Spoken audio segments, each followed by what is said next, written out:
Hello everyone, my name is Cia Santiago.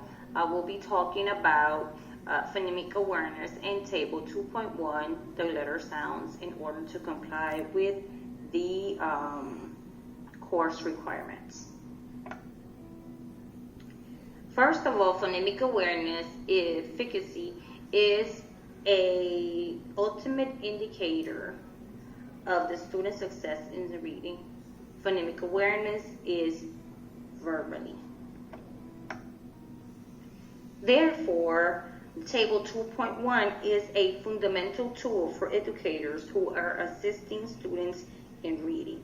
For instance, it provides the letter sound, the phonetic pronunciation, when it's voiced or unvoiced. So when it's voiced, you're going to place your hands over your neck. When it's voiced, your vocal cords are going to vibrate, like in ah, in b. Or if it's unvoiced, you are going to see it that your vocal cords are not going to vibrate like in k.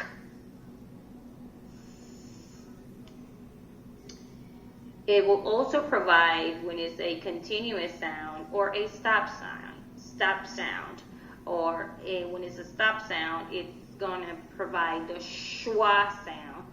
And it also provides a column when you have a difficulty with a student saying the sound of the letter.